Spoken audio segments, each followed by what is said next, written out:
So things are getting a bit more interesting when it comes to what is happening with Final Fantasy and what they're going to do in the future. So we've got a big update on what Square Enix had to say in response to one of the huge explosions of the year in gaming, and that is Clair Obscur Expedition 33. And this could actually influence what is going to be happening. Now we also have to discuss some Nintendo Switch 2 updates and theories that are going on around there based on what Nintendo posted. So there's a lot to get into, in addition to Square Enix's future on the Nintendo Switch 2 as well. So let's go ahead and jump right into what Square Enix had to say recently at an investors meeting when they were talking about Final Fantasy and Dragon Quest and the response that they might have to Clair Obscur Expedition 33's huge sales and critical success. So shout outs to Genki JPN over on Twitter. Here is what he had to say discussing the information. Square Enix reportedly say they are aware of Expedition 33 and that they value turn-based RPGs.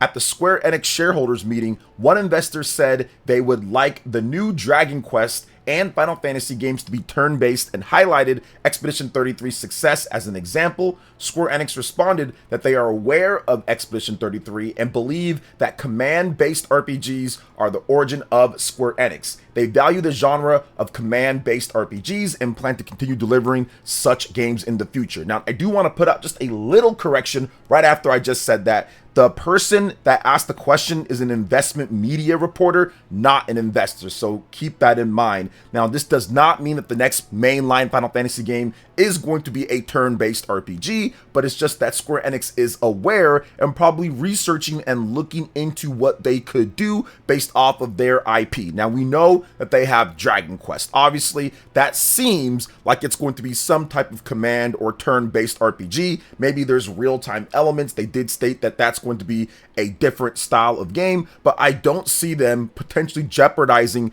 the massive popularity of the command-based system or turn-based system when it comes to Dragon Quest in order to try to appeal to whoever would like an action RPG in that game. So I do not see that when it comes to Dragon Quest. Now, Final Fantasy, obviously there's been some issues there. We've talked about the issues that Final Fantasy has had. Square Enix has laid it out, talk about, hey, look, the exclusivity deals, in addition to potentially just the games that we made, something did not vibe, and we are not selling where we think we can sell. Now, don't get me wrong, guys. Final Fantasy is selling okay. It sold 3 million plus when it comes to Final Fantasy 16. Final Fantasy 7 Remake sold a lot, I think 7 million or so plus overall. And Final Fantasy 7 Rebirth, that's the one where I think it's not looking too good, because Square Enix still to this day, despite it being a year plus later now, has not revealed the sales numbers for Final Fantasy 7 Rebirth. So there's definitely something wrong here. They're not clicking and getting new audience members, maybe children. They're not getting teenagers to play. There's something wrong when it comes to Final Fantasy. When you have a progression downward like this over the last 5 years, you have 3 major Final Fantasy games, and they've all just dipped in sales when it comes to your huge multi-million-dollar projects that you're pumping tons of money into and making exclusivity deals. So that's the reason why Square Enix has completely reshuffled their game alignment and has really consolidated and said, hey, we are going to focus on what we know works and focus on the quality of that. So I think all of that kind of plays a part into it, and I think that the Nintendo Switch 2, which we'll get into in just a bit, will also play a massive role in bringing back Final Fantasy and getting it into more hands in the future, as the Nintendo Switch 2 is projected right now to be the clear winner when it comes to next generation, or whatever you want to call it, sales of these devices. It's already passed 1 million plus units, and it hasn't even been a month yet on the market. So it's definitely going to do incredibly well in Japan, and I think Square Enix wants to focus on getting that Japanese audience back,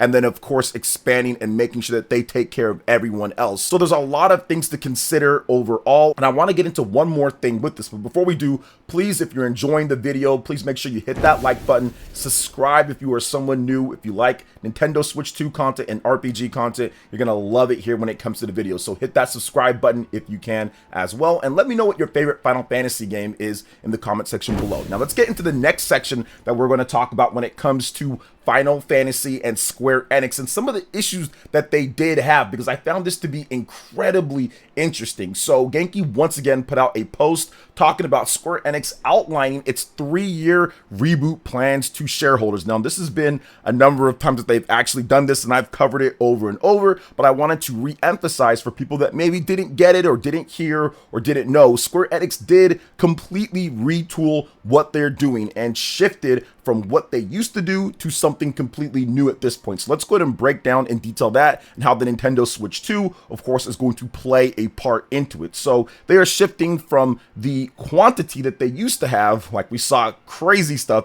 in 2022, like 6-7 games plus or whatever, to quality. From April 2025 to March 2028, they plan to release major titles on multiple platforms. That's where the Switch 2 comes into play. That's where Xbox and PlayStation PC all come into play, of course, as well.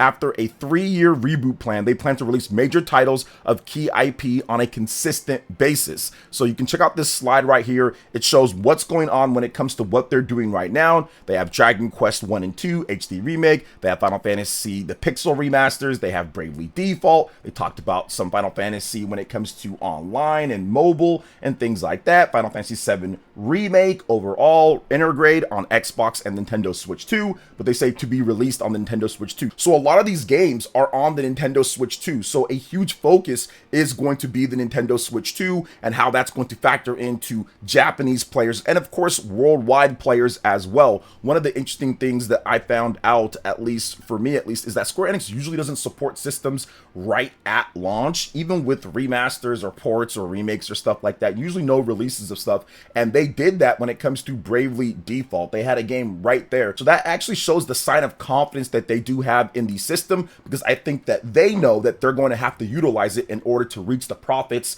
and levels of revenue that they want to get to in the next number of years, especially with this 3-year reboot plan. So that's very interesting, and they've got more on the way. Obviously, Dragon Quest 1 and 2 HD 2D Remake. The interesting thing about that game is that Square Enix is kind of learning from what they did before. They released Dragon Quest 3 HD 2D Remake at the end of last year, and many were expecting them to release Dragon Quest 1 and 2 HD 2D Remake in the first half of 2025 this year, but they didn't do that. They gave it some more time because Dragon Quest 3 HD 2D Remake is still selling. It's still selling decently, relatively speaking. So they gave it some more time, give it some space, and then release it at the end of the year. You already have Bravely Default that's coming out this year. Final Fantasy Pixel Remaster is still doing well. There's no need to overload everything and then be like, oh snap, nobody's buying certain things when you overload everything. So they are absolutely learning from their mistakes before in the past. And of course, Final Fantasy 7 Remake Intergrade is coming out to Xbox and to the Nintendo Switch 2 later this year. So that's going to be awesome to see.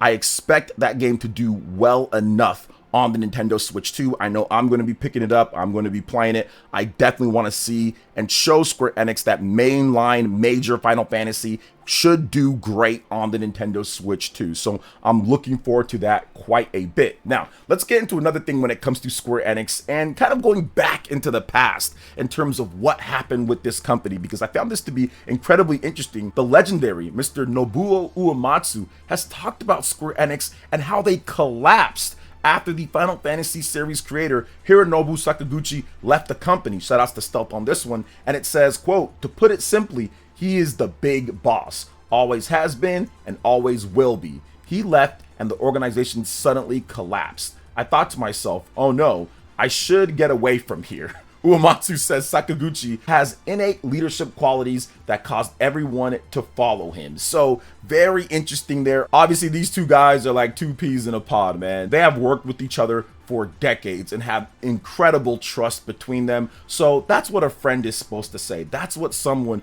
who has your back is supposed to say. And that's just being, in terms of Mr. Uematsu's own personal belief, being honest overall. And yes, Square Enix did have somewhat of a collapse after that. Mr. Sakaguchi did greenlight that terrible Final Fantasy movie that lost Square Enix a lot of money and everything, but obviously he did a ton of good for the company. If it wasn't for Hironobu Sakaguchi, man, would we even have this Square Enix that we have today? I'm not even sure about that. What he did with Final Fantasy and his team back then, and how they're able to bring Square Enix up to be the power that they are, that's incredible. So you have to give him his flowers on that front. But I like the fact, even if you want to say that there's other factors or he's not 100% correct or whatever the case is, I like the fact that Mr. Uematsu, as a friend, is there to stick up for someone that he's known for decades, because we've seen people just completely abandon their friends when it comes to certain stuff like this, and he's speaking honestly. So I love the fact that he did that, whether you agree with him or not. Yeah, but shout outs to Nobuo Uematsu. He's the GOAT when it comes to music and everything like that. Also, Yasunori Mitsuda, also another GOAT as well. A lot of great composers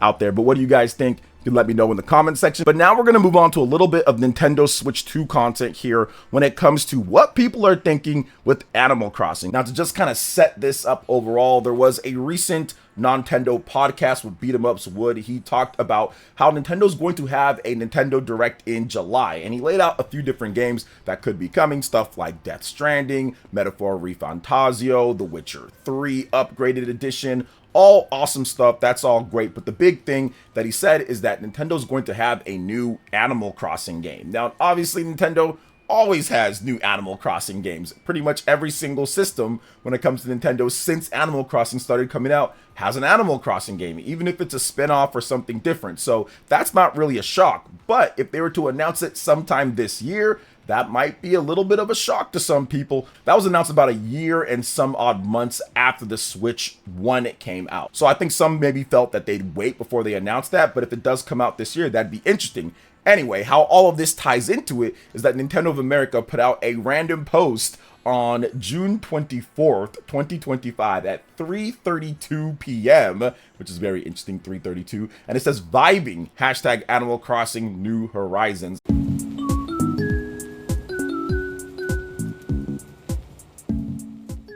And I think that this is a little bit of a play or a meme, the whole chilled cow thing or that music channel, because the room kind of looks like it and all of that, just kind of vibe into the music. So I think it's a little bit of a meme and also just, hey, look, Animal Crossing. Just a little just of a random post. Nintendo of America does sometimes have that, but some people are starting to connect over to like, hey, maybe that means that Animal Crossing is coming out. And I don't really think that Nintendo does hints like this too often. I mean, they have sometimes, but most of the time there's no connection or relation to their posts overall. Some people were even saying Nintendo removed the pinned post on their Twitter account, so that means something is coming up to be pinned like a Nintendo Direct. So I'm not even sure if all that even really means anything, but I still think that this is interesting to talk about overall, because Wood did have that rumor that he put out there, and it does seem like it's potentially something that could happen very soon. Now, if you look at the development cycles,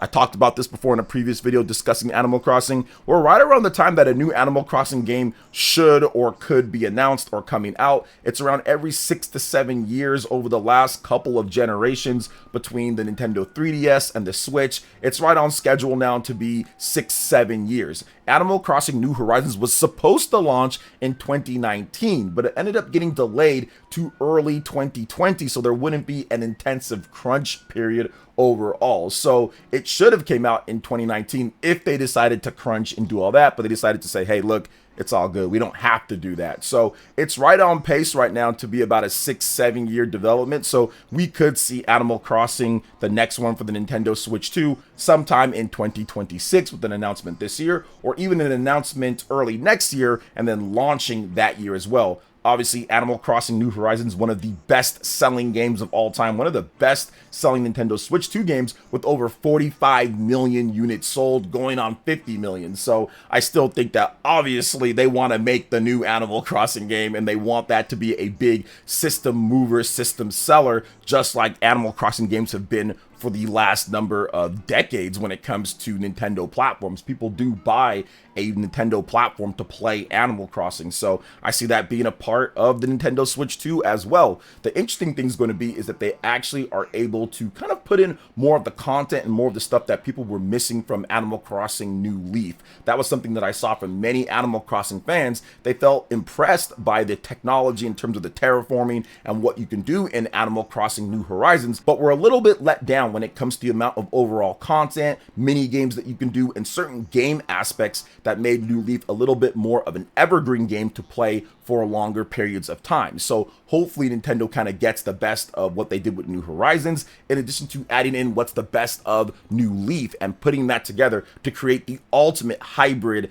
Animal Crossing game where you can play it on your TV and on the go and get all of those aspects and things that you loved about the portable versions of Animal Crossing that people really enjoyed and thought were some of the best in the series, but with the graphics and more of the modern edge of the home console Animal Crossing games and what we've seen, like stuff with terraforming, which you probably wouldn't be able to do at the level you can do it on a 3DS or something like that. So it's going to be very interesting to see how they play it out. Plus, they've got more power than ever when it comes to an Animal Crossing game. With the Nintendo Switch 2, it should look and run the best that Animal Crossing ever has, especially with that art style too. So I'm looking forward to just seeing it. Not the biggest Animal Crossing fan myself, but definitely looking forward to seeing it and seeing how it affects the market and landscape of the Nintendo Switch 2. So what do you guys think when it comes to the Nintendo Switch 2 and what is going on with the system in addition to Final Fantasy, the big update there? Let me know in the comment section below. All right, guys, that wraps it up for this video here. Thank you so much for watching. I do appreciate it. Please make sure you hit that like button, subscribe if you are someone new, click that notification bell, and check out my other Nintendo Switch 2 RPG content and more right here on screen.